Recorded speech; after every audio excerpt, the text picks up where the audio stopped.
సత్యజ్యోతి ప్రేక్షకులకు మరి వందనములు. ఈసారి మనం పౌలు చెప్పినటువంటి కొన్ని మాటల్లో కొంచెం తేడా ఉంది. అంటే వాటిని అర్థం చేసుకోవడానికి సహోదరుడితో ఈ విషయాన్ని మరి తెలుసుకుందాం. సో ఎఫెసీయులకు రాసినటువంటి పత్రిక 2వ అధ్యాయం 8-9 వచనాల్లో, మీరు విశ్వాసము ద్వారా కృపచేతనే రక్షింపబడి ఉన్నారు.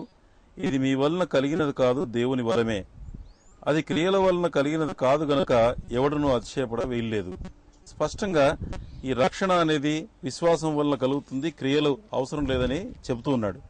మరి అదే సమయంలో ఫిలిప్పీలకు రాసినటువంటి పత్రిక 2వ అధ్యాయం 12వ వచనంలో ఇలాగ రాయబడింది, కాగా నా ప్రియులారా, మీరెల్లప్పుడూ విధేయులై ఉన్న ప్రకారము నా ఎదుట ఉన్నప్పుడు మాత్రమే గాక మరి ఎక్కువగా నేను మీతో లేని ఈ కాలమందు భయముడితోనూ వణుకుతోనూ మీ స్వంత రక్షణను కొనసాగించుడి. ఎందుకని ఇలాగన్నారు? సాధారణంగా మతాల్లో, లోకంలో ఉన్న మతాల్లో ఎప్పుడైతే దేవుని యొక్క సత్యం వాళ్ళ మనస్సులోంచి తొలగించబడుతుందో, మానవుని తలంపులు, మానవుని ఉద్దేశాలు, మానవుని లాజిక్ అంటే స్వయంగా తను ప్రయత్నించి దేవుణ్ణి కనుగొనట అనే ప్రయత్నాలు జరుగుతూ ఉంటాయి.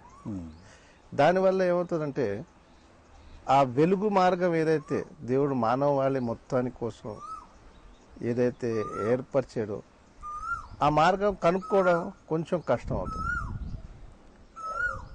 దేవుని మార్గం అంటే అది సత్యానికి వెలుగుకి సంబంధించింది. ఎప్పుడైతే మన తలంపుల ద్వారా మనం ఆ మార్గం కనుక్కోవాలనుకుంటామో అప్పుడు కొంచెం దానిలో ఒక విధమైన తేడా వస్తుంది, తప్పించబడే ఛాన్స్ ఉంటుంది. అంటే అవకాశం ఎక్కువ, సత్యం నుంచి తొలగిపోయే అవకాశం ఎక్కువ ఉంటుంది. సో సాధారణంగా రిలీజియన్లో ఏంటంటే, అన్ని రిలీజియన్స్లో కూడా ఒక బేసిక్ ఫ్యాక్ట్, మూల అవగాహన ఏంటంటే, మానవుడు దేవుణ్ణి స్వతహాగా చేరుకోలేడు, దేవుణ్ణి ఎరగలేడు. అందుకే ప్రయత్నం చేయాల రకరకాలుగా.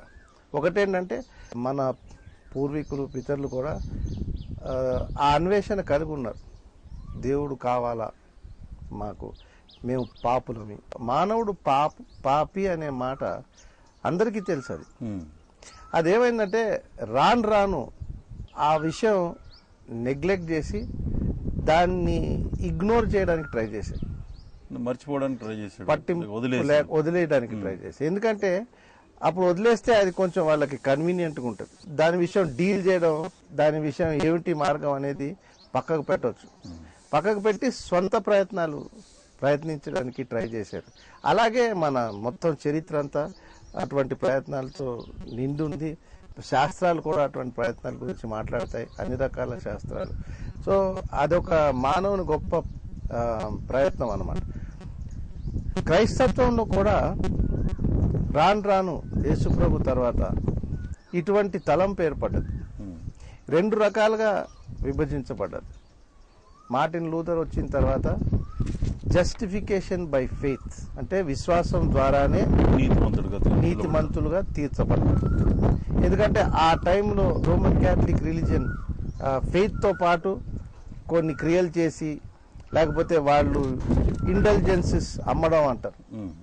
వాళ్ళ ప్రీస్ట్ వాళ్ళు డబ్బులు ఇస్తే దానికి ఏదో ఒక నీ పాపానికి పరిహారార్థంగా వాళ్ళు చెప్పినవి చేస్తే అవుతుంది అని, దానికి వ్యతిరేకంగా వాక్యంలో అటువంటిది ఏం లేదు. కాబట్టి ప్రభు మార్టిన్ లూథర్కి ఒక గొప్ప వెలిగింపు కలిగజేసి ఇది తప్పు అని చెప్పి ఆయన మొట్టమొదటిగా ఒక విప్లవం లాంటిది వచ్చింది క్రైస్తత్వంలో, జస్టిఫికేషన్ బై ఫెయిత్. దాని తర్వాత కొందరు దాన్ని పికప్ చేసుకున్నారు, దాన్ని ఆ లైన్ అది కరెక్టే అనుకున్నారు, వాక్యంలో కూడా కరెక్టే అది. ఎందుకంటే యేసుప్రభు మన కోసం ప్రతి ఏర్పాటు చేశాడు కదా, ఆయన వచ్చి స్వయంగా చనిపోయాడు.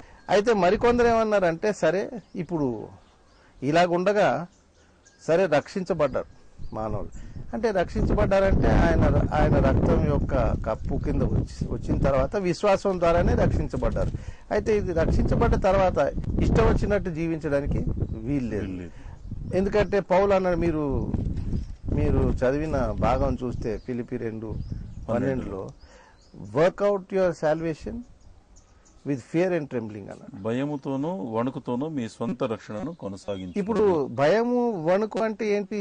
వాళ్ళే ఒక సైడ్ ఏం బోధించారంటే భయం ఎందుకు మనకి యేసు ప్రభు మన బదులుగా తీర్పు తీర్చబడ్డాడు, మనకు భయం ఏం లేదు, మనం స్వతంత్రులు అయిపోయాం, ఆయన రక్షణ మనకి ఉచితంగా ఇచ్చాడు, అది క్రియల వల్ల కాదని క్లియర్ గా పౌలు రాస్తున్నాడు ఎఫ్ఎస్సి 2లో. సో దానివల్ల భయం ఏంటి ఇంకా అని, భయం అనేది ఏం లేదు అని. అయితే వాళ్ళకు కానీ ఇటువంటి వచనాలు చెప్తే వాళ్ళు వేరే రకంగా ఒక్కొక్కసారి ఏమవుతుందంటే వాక్యంలో బ్యాలెన్స్ కానీ మనం వదిలేస్తే రకరకాలుగా తప్పించుకోవడానికి మనం ఇష్టం వచ్చిన తలంపులతో దాన్ని ఏదో సమర్థించుకుంటాం. ఇప్పుడు వాళ్ళకి కానీ ఇది అడిగితే ఇది కాదు, ఇది మనకు చెందింది కాదు అంటారు. ఎన్నో వచనాలు ఉన్నాయి వాక్యంలో అలాగా, అవి మనకు చెందింది కాదు అనేస్తారు. లేకపోతే ఒక రెగ్యులర్ గా అనేది ఏంటంటే ఇది అవిశ్వాసులకి అంటారు. అలా కాకుండా సరైన బ్యాలెన్స్ చూస్తే ఇప్పుడు పౌలు అవిశ్వాసులకి రాయలేదు, అది అవిశ్వాసులకి సంబంధమే లేదు అసలు. అది ఏంటంటే విశ్వాసులకే రాశాడు. మీరు భయంతో వణుకుతో మీ రక్షణ. సో పొందినటువంటి రక్షణని దాన్ని కొనసాగించడంలో భయం వణుకు అవసరం, కొనసాగించాలి కానీ పోతది అని చెప్పలేదు. ఇప్పుడు భయంతో వణుకుతో కొనసాగించుకోవాలా అనే మాట. ఇప్పుడు ఇది పట్టుకుని కొందరు ఏమన్నారంటే విశ్వాసంతో పాటు క్రియలు లేకపోతే మీ రక్షణ పోతుంది అన్నారు. ఎందుకంటే యాకోబు పత్రికలో కూడా faith without works is dead అన్నాడు.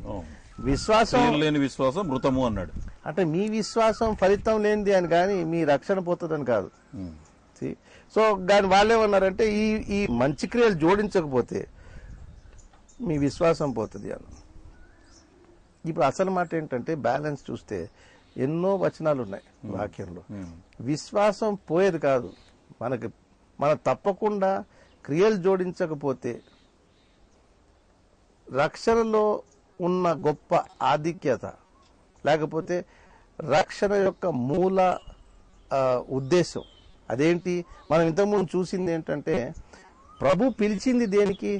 ఆయన రాజ్యంలోకి ఆయన రాజ్యంలోకి మహిమ పిలిచాడని రాసింది కదా. సో విశ్వాసుల్ని ఇంత గొప్ప భూలోకానికి వచ్చి మనకి ఇంత గొప్ప రక్షణ ప్రసాదించింది దేనికి? ఆయన రాజ్యంలో ఆయనతో పాటు ఆయన మహిమలో పాల్గొనాలి, ఆయన ఏలే రాజ్యంలో పాల్గొనాలి అనే కదా. అయితే అది మర్చిపోకూడదు మనం, అది ఎప్పుడు మన దృష్టిలో పెట్టుకోవాలి. బేసిక్ ఎయిమ్, బేసిక్ ఆబ్జెక్టివ్ ఏమిటి అని. అది కానీ మనం గుర్తుపెట్టుకుంటే ఇప్పుడు క్లియర్గా ఏంటంటే యేసు ప్రభు తన శిష్యులతో మాట్లాడుతాడు. మళ్ళీ దయచేసి ఈ మాటలు అవిశ్వాసాలు మాట్లాడలేదండి. ఆ కాంటెక్స్ట్ ఎప్పుడు మీరు ఆ సందర్భం ఎప్పుడు కోల్పోకూడదు మనం బైబిల్ చదివినప్పుడు. ఇప్పుడు ఆయన యేసు ప్రభు తన శిష్యులతో మాట్లాడుతూ మత్తయి రాసిన సువార్త ప్రకారం 16వ అధ్యాయంలో మీరు చూస్తే కొన్ని ప్రశ్నలు చేస్తాడు. మీరు నన్ను వెంబడించాలంటే మీరు సిలువ ఎత్తుకుని వెంబడించాలి. రెండోది అదే భాగంలో కిందకి చదివితే ఈ సిలువ ఎత్తుకుని వెంబడించిన తర్వాత యేసు ప్రభు అంటే తను ఎప్పుడైతే వస్తాడో ఒక తీర్పరిగా ఈ లోకానికి వచ్చినప్పుడు మన క్రియల్ని జడ్జ్ చేస్తాడని రాసింది అక్కడ. మీరు కొన్ని వచనాలు చదవండి. మత్తయి సువార్త 16వ అధ్యాయం 24 నుంచి 27 వరకు. అప్పుడు యేసు తన శిష్యులను చూచి, ఎవడైనను నన్ను వెంబడింప గోరిన యెడల తన్ను తాను ఉపేక్షించుకుని తన సిలువనెత్తుకుని నన్ను వెంబడింప, తన ప్రాణమును రక్షించుకొనగోరువాడు దాన్ని పోగొట్టుకొను, నా నిమిత్తము తన ప్రాణమును పోగొట్టుకున్నవాడు దాన్ని దక్కించుకొను. ఒక మనుష్యుడు లోకమంతయు సంపాదించుకుని తన ప్రాణమును పోగొట్టుకుంటే అతనికి ఏమి ప్రయోజనము? ఒక మనుష్యుడు తన ప్రాణమునకు ప్రతిగా ఏమి ఇయ్యగలడు? మనుష్య కుమారుడు తన తండ్రి మహిమ గలవాడై తన దూతలతో కూడా రాబోచున్నాడు. అప్పుడు ఆయన ఎవని క్రియల చొప్పున వానికి ఫలమిచ్చును. ఎవరి క్రియలు చొప్పున వానికి. సో క్రియలు గాని లేకపోతే ఆ ఇచ్చే ఫలము ఉండదు. ఎందుకంటే మనం చేసిన క్రియలన్నిటికీ ఒక తీర్పు ఉంది అని క్లియర్ గా రాసింది. రోమీలకు రాసిన పత్రిక 2వ అధ్యాయం 6వ వచనం నుంచి చదవండి. 6 నుంచి 11 వరకు చదివితే ఈ క్రియల విషయం క్లియర్ గా రాసింది. అది నాణం యొక్క ఇంకొక వైపు. సాల్వేషన్ అనేది ఇది దాని ఫైనల్ ఉద్దేశం ఏమిటి అని మనం గమనించాలి. ఉట్టి మనకి రక్షణ ఇచ్చేసి ఏదో మనని పరలోక రాజ్యం యొక్క సభ్యులు చేసేసి లేకపోతే సిటిజన్స్ చేసేసిన తర్వాత అయిపోయింది, ఇంకెప్పుడు మనమేమో చనిపోయిన తర్వాత హాయిగా కూర్చుని ఒక హెవెన్లీ క్వైర్ లో పాడుకుంటా కూర్చుంటాం అంటే అది కాదు ఉద్దేశం. అంటే మీరు చెప్పినట్టుగా మొదటి కోణం ఏమిటంటే క్రియలు లేకుండానే ఈ యొక్క రక్షణ కలిగింది, ఎవరి క్రియల వలన కలిగింది కాదు, దేవుని వరం అని అన్నారు. ఇప్పుడు రెండవ కోణం ఏం చూస్తాం? అవసరమే ఒకటి గుర్తుపెట్టుకోవాలా. మొదటి కోణంలో ఏమిటంటే మనం పాపులమే. అవును, దేవుని జీవం మనలో లేదు, స్వయంగా లేదు, మన స్వభావమే పాప బీజంతో ఉంది. సో దేవుణ్ణి మనం స్వంతగా అప్రోచ్ చేయలేం, అంటే ఆయనతో సంబంధం కలిగి ఉండాలి. కేవలం క్రీస్తు ప్రభు వారు చేసినటువంటి పాప ప్రాయశ్చిత్తార్థ బలిగా చేసినటువంటి అర్పణను బట్టే, ఆయన చిందించిన రక్తాన్ని బట్టే మనం రక్షణ పొందుతున్నాం అని అన్నారు. కరెక్ట్. అయితే దీని తర్వాత విశ్వాసి క్రియలు అనేది కొనసాగించాలి, సత్క్రియలు అనేవి అది మీరు కొనసాగించాలి. ఎందుకంటే అటువంటి ఉద్దేశంతోనే మనల్ని రక్షించడానికి క్లియర్ గా రాసింది. మీరు రోమి 2:6 నుంచి చదవండి, దాని తర్వాత ఎఫ్ఎస్సి 2:10 చదవండి. దానిలో ఇంకా తేటకుంది రక్షణ మనకి ఇచ్చిన ఒక గొప్ప ఉద్దేశం ఏమిటి అని. ఈ లోకంలో మనం మంచి క్రియలు చేయడానికి అని రాసింది. సో దయచేసి చదవండి. రోమా 2:6 నుండి, ఆయన ప్రతివానికి వాని వాని క్రియలు చొప్పున ప్రతిఫలమిచ్చును, సత్క్రియను ఓపికగా చేయుచు మహిమను ఘనతను అక్షయతను వెదుకు వారికి నిత్య జీవం ఇచ్చును. అయితే భేదములు పుట్టించి సత్యమునకు లోబడక దుర్నీతికి లోబడు వారి మీదికి దేవుని ఉగ్రతయు రౌద్రమును వచ్చును. దుష్కార్యము చేయు ప్రతి మనుష్యుని ఆత్మకు మొదట యూదునికి గ్రీసు దేశస్థునికి కూడా శ్రమయు వేదనయు కలుగును.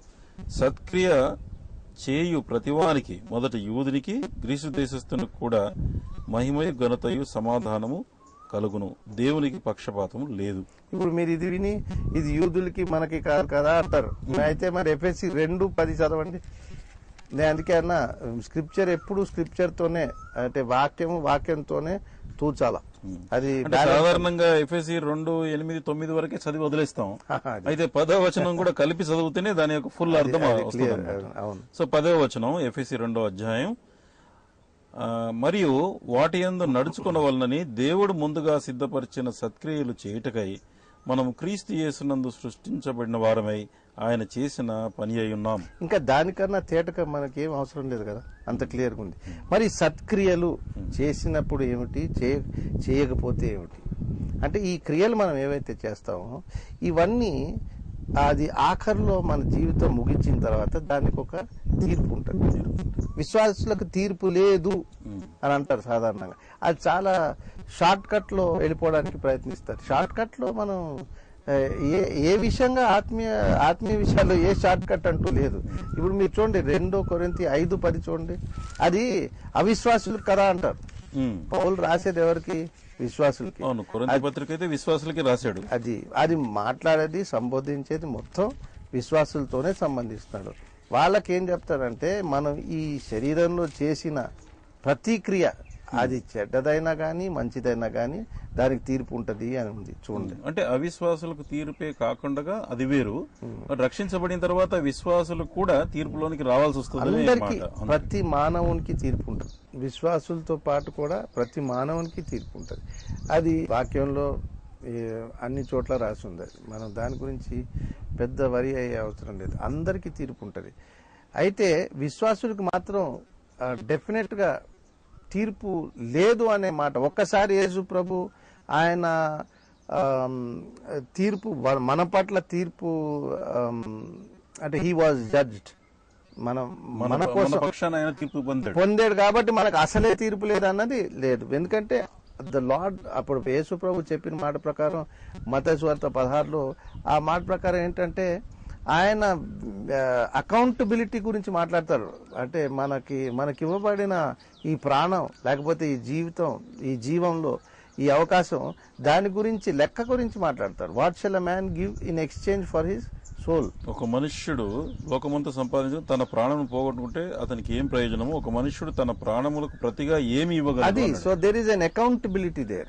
అక్కడ అకౌంటబిలిటీ క్వశ్చన్ లేదు, ఇష్టం వచ్చినట్టు ఇచ్చాడంటే. రక్షించబడిన తర్వాత ప్రతి విశ్వాసి యొక్క ప్రాణానికి అంటే సోల్ కి కూడా లెక్క చెప్పాల్సినటువంటి బాధ్యత ఉన్నది, తప్పకుండా ఉంది.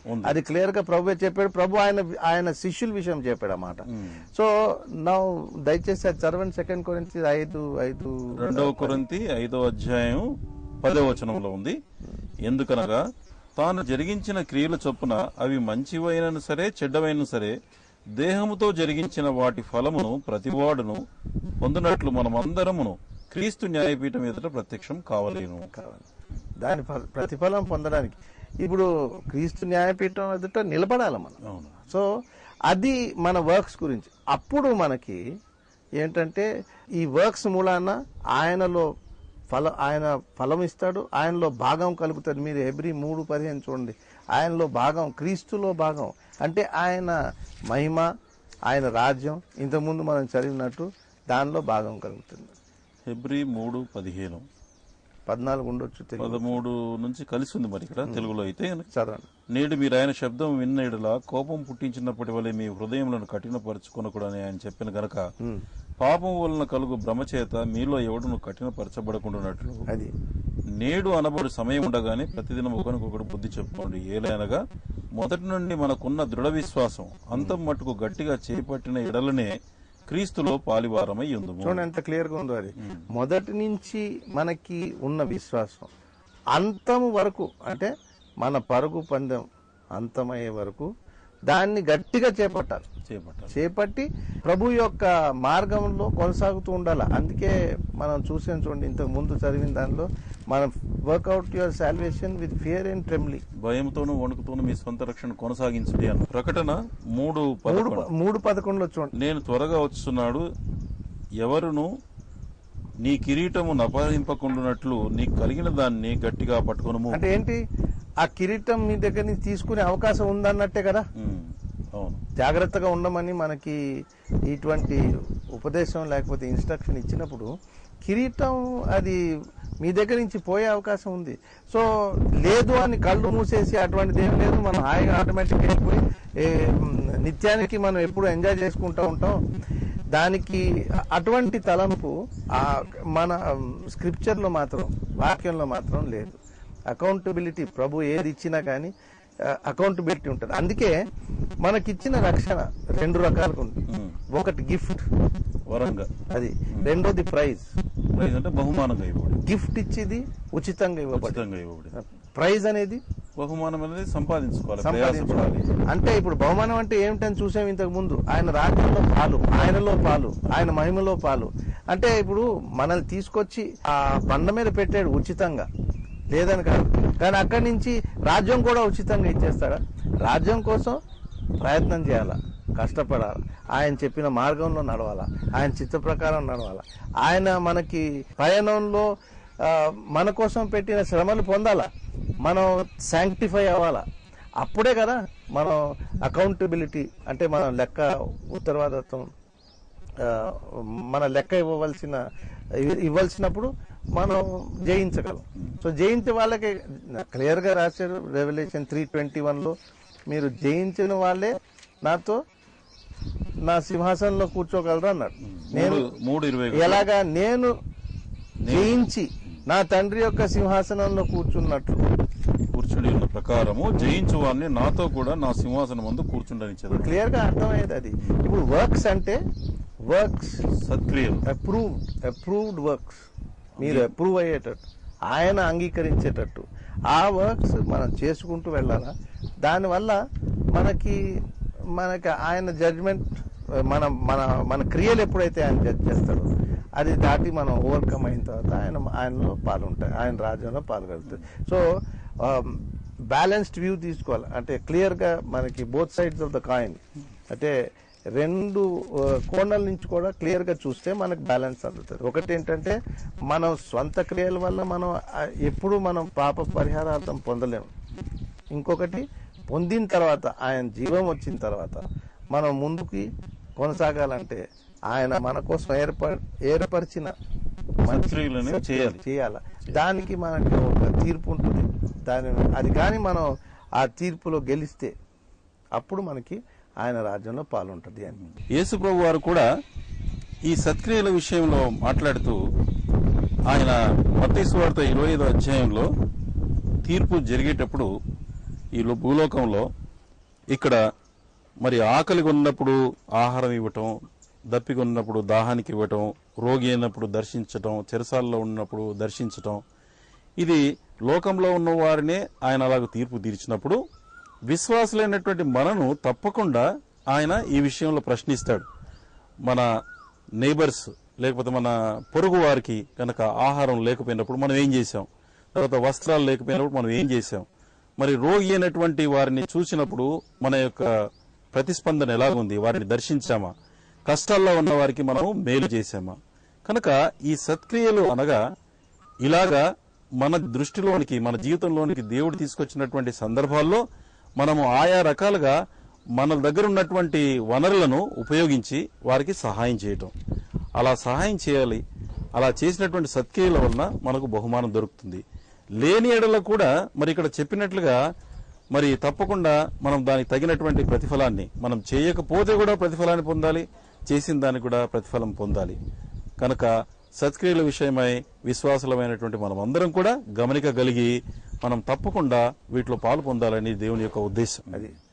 కనుక ప్రియ సహోదరులారా, ఇప్పుడు సమయం దగ్గర పడుతుంది కనుక ఇప్పుడు ముఖ్యమైనటువంటిగా మనం అంశం చర్చించింది ఏమిటంటే రక్షణ పొందటానికి క్రియల వలన కలిగేది కాదు.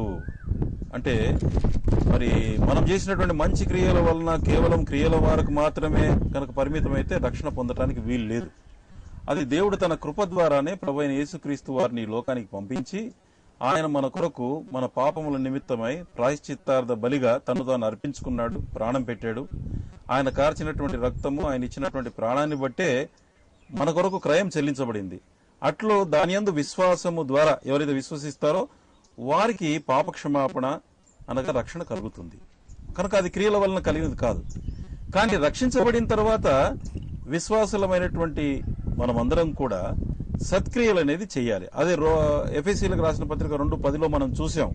మనము తిరిగి జన్మింపజేయబడడానికి కారణం ఏంటంటే ఆయన ఏర్పాటు చేసినటువంటి సత్క్రియల్లో మనం పాలు పొందాలి.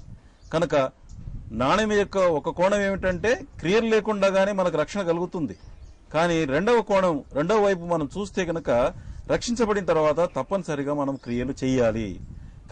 సత్క్రియల్లో పాలు పొందకుండా ఉంటే గనక మనం చూసినట్లుగా విశ్వాసులమైన మనమందరం కూడా క్రీస్తు న్యాయపీఠం ఎదుట నిలబడాల్సి వస్తుంది.